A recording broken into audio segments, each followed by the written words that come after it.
नमस्कार दोस्तों, आज हम लोग संविधान में आगे की घटनाक्रम देखेंगे। उसमें आज का टॉपिक है पार्ट 5 भाग 5 यूनियन, संघ। यूनियन 3 चीज़ों से मिलकर बना है, कार्यपालिका, व्यवस्थापिका, न्यायपालिका। तो उसमें हम लोग सबसे पहला खंड देखेंगे कार्यपालिका, द एग्जीक्यूटिव। कार्यपालिका राष्ट्रपति, उपराष्ट्रपति, प्रधानमंत्री और मंत्रिपरिषद, PM and council of ministers और महान्यायवादी, इन सब से मिलकर कार्यपालिका का गठन होता है। जो संघीय कार्यपालिका है, हमने बताया कि president, vice president, council of ministers and prime minister, attorney general, इन सब से मिलकर बनता है। तो इसमें सबसे पहला खंड जो है राष्ट्रपति, उसके बारे में पढ़ेंगे। एक महत्वपूर्ण लाइन है कि संसदीय व्यवस्था में कार्यपालिका अपनी नीतियों एवं कार्यों के लिए विधायिका के प्रति उत्तरदायी होता है। अभी हमने बताया कि जो संघीय व्यवस्था है तीन भागों से मिलकर बना है, जिसमें पहला है कार्यपालिका, दूसरा है व्यवस्थापिका, तीसरा है न्यायपालिका। तो जो कार्यपालिका है वो अपनी नीतियों एवं कार्यों के लिए व्यवस्थापिका के प्रति उत्तरदायी होती है। तो व्यवस्थापिका को हम लोग आगे के खंडों में देखेंगे। तो कार्यपालिका में सबसे पहला सेगमेंट है राष्ट्रपति। तो कार्यपालिका कहां से कहां तक है? संविधान के भाग 5 के अनुच्छेद 52 से 78 तक संघ की कार्यपालिका का वर्णन है, और जिसमें अनुच्छेद 52 राष्ट्रपति के पद के बारे में कहता है कि भारत में एक राष्ट्रपति होगा। राष्ट्रपति संसद का भाग होता है। राष्ट्रपति, ध्यान देने योग्य बात है कि राष्ट्रपति यानी प्रेसिडेंट पार्लियामेंट का भाग होता है, पार्ट ऑफ द पार्लियामेंट। संसद का सदस्य नहीं होता, बल्कि वह संसद का भाग होता है। संसद के सदस्य को मेंबर ऑफ पार्लियामेंट कहते हैं, एमपी। राष्ट्रपति संसद का भाग है। संसद 3 चीजों से मिलकर बना है, राष्ट्रपति, लोकसभा, राज्यसभा, प्रेसिडेंट, लोकसभा एंड राज्यसभा। तो राष्ट्रपति संसद का महत्वपूर्ण भाग होता है। बिना राष्ट्रपति के कोई भी विधेयक कानून नहीं बन सकता। जब राष्ट्रपति स्वीकृति देता है तभी कोई विधेयक कानून बनता है। राष्ट्रपति संसद के सत्र को आहूत करता है, बुलाता है और सत्रावसान करता है।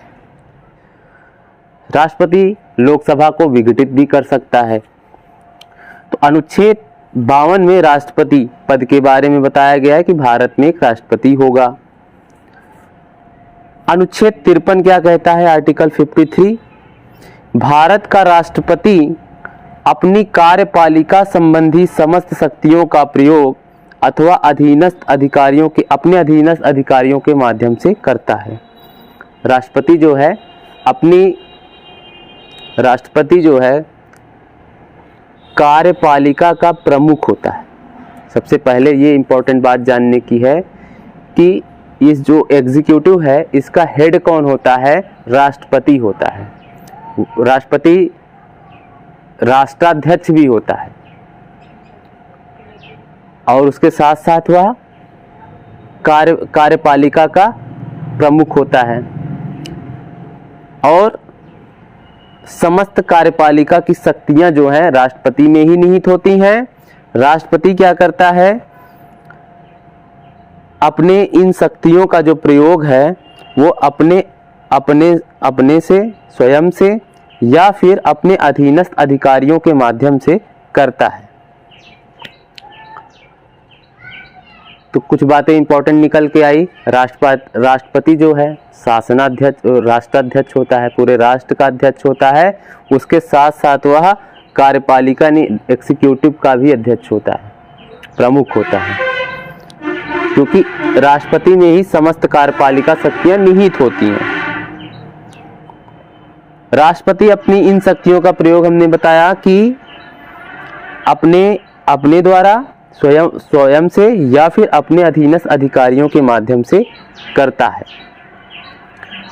अब यहाँ एक विवाद भी है कि क्या वास्तव में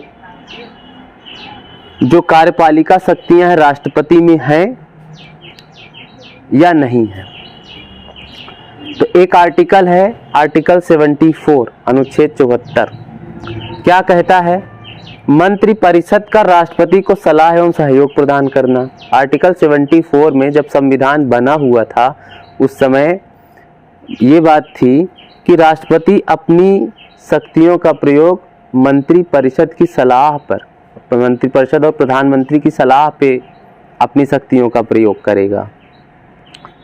एक वर्ड था सलाह, अर्थात राष्ट्रपति अपने विवेक का कभी कभी तो उपयोग कर सकता है, करेगा, यानी अधिकतर टाइम हमें ज़्यादातर बार उसको प्रधानमंत्री या मंत्रिपरिषद की सलाह पर ही कार्य करना होगा, ऐसा संविधान में लिखा हुआ है था।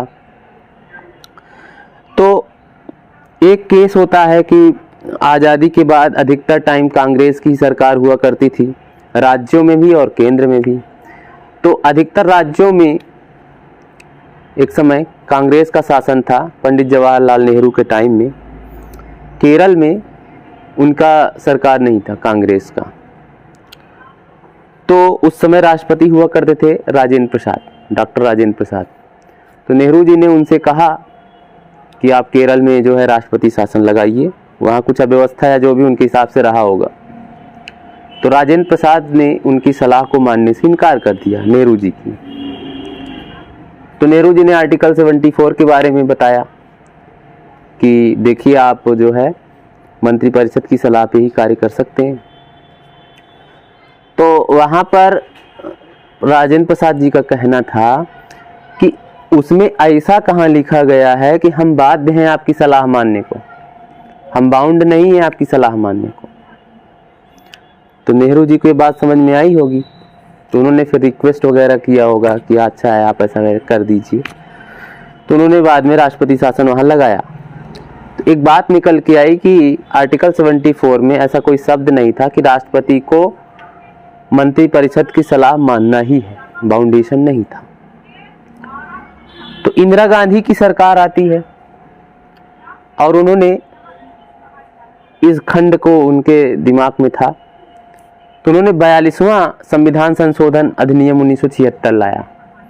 इस अधिनियम के माध्यम से इंदिरा गांधी ने क्या किया है, जब आर्टिकल 74 में संशोधन किया और 74(1) करके उसमें उन्होंने राष्ट्रपति को मंत्रिपरिषद की सलाह मानने के लिए बाध्य कर दिया कि अब राष्ट्रपति हर हालत में मंत्रिपरिषद की सलाह को मानेगा। तो यहाँ पर राष्ट्रपति की गरिमा को थोड़ा सा तो धक्का लगा ही है। तो अंत में जाके जब इंदिरा गांधी की सरकार गिरती है और मोरारजी देसाई की सरकार, जनता पार्टी की सरकार बनती है, तो उन्होंने 44वां संविधान संशोधन अधिनियम 1978 लाया और आर्टिकल 74 में पुनः संशोधन किया और अब कहा कि राष्ट्रपति मंत्रिपरिषद की सलाह को एक बार पुनर्विचार के लिए वापस कर सकता है पार्लियामेंट को, संसद को। अर्थात जब भी कोई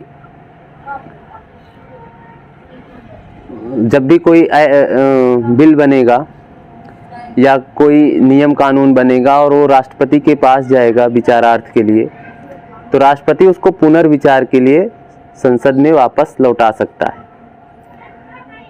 एक बार लौटाएगा और यदि वही बिल पुनः राष्ट्रपति को वापस भेजा जाएगा, तब राष्ट्रपति को उस बिल पे अपनी स्वीकृति देनी ही पड़ेगी। ये था 44वां संविधान संशोधन अधिनियम 1978।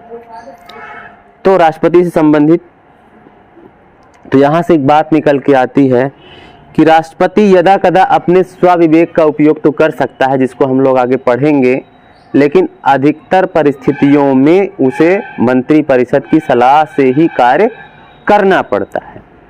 तो आज का हमारा इतना छोटा सा टॉपिक था, एक बार रिव्यू कर लेते हैं फिर से। हम लोगों ने क्या क्या पढ़ा। पार्ट 5 में यूनियन है संघ। संघ 3 भागों से मिलकर बना है, कार्यपालिका, व्यवस्थापिका, न्यायपालिका। तो आज का हमारा टॉपिक किससे है? कार्यपालिका से, द एग्जीक्यूटिव। कार्यपालिका भी 4 भागों से मिलकर बनी है, राष्ट्रपति, उपराष्ट्रपति। कार्यपालिका के अंतर्गत ये सब आते हैं, राष्ट्रपति, प्रेसिडेंट, उपराष्ट्रपति, प्रधानमंत्री एवं मंत्रिपरिषद, महान्यायवादी, अटॉर्नी जनरल। संसदीय व्यवस्था में कार्यपालिका अपनी नीतियों एवं कार्यों के लिए विधायिका के प्रति उत्तरदायी होती है। संविधान के भाग 5 के अनुच्छेद 52 से 78 तक संघ की कार्यपालिका का वर्णन है। राष्ट्रपति संसद का भाग होता है, वह संसद के सत्र को आहूत करता है, वह सत्रावसान करता है। कोई भी विधेयक राष्ट्रपति की स्वीकृति के बाद ही कानून बनता है। साथ ही साथ राष्ट्रपति लोकसभा को भी भंग कर सकता है। अनुच्छेद 52 में राष्ट्रपति के पद के बारे में बताया गया है कि भारत में एक राष्ट्रपति होगा। अनुच्छेद 53 में क्या बताया गया कि भारत का राष्ट्रपति अपनी कार्यपालिका संबंधी समस्त शक्तियों का प्रयोग स्वयं अथवा अधीनस्थ अधिकारियों के माध्यम से करता है। अनुच्छेद 74 में क्या कहा गया, पहले क्या कहा गया था कि राष्ट्रपति मंत्रिपरिषद की सलाह पर कार्य करेगा। 42वें संविधान संशोधन में कहा गया कि राष्ट्रपति सलाह मानने को बाध्य होगा। 44वें संविधान संशोधन 1978 के माध्यम से एक बात निकल के आई कि सलाह, पहली बार अगर कोई विधेयक राष्ट्रपति के पास जाता है तो वह उसे स्वीकृत भी कर सकता है या पुनर्विचार के लिए संसद में वापस भेज सकता है। यदि दोबारा से वही विधेयक राष्ट्रपति के पास जाता है तब उसे अपनी स्वीकृति उस पर देनी ही पड़ती है। तो आज का टॉपिक आपको कैसा लगा दोस्तों? आप अपना विचार अवश्य साझा करिए कमेंट बॉक्स में। आप हमारा उत्साह बढ़ा दीजिए। आप लोग चैनल को ज़्यादा से ज़्यादा लाइक करिए, शेयर करिए, सब्सक्राइब करिए।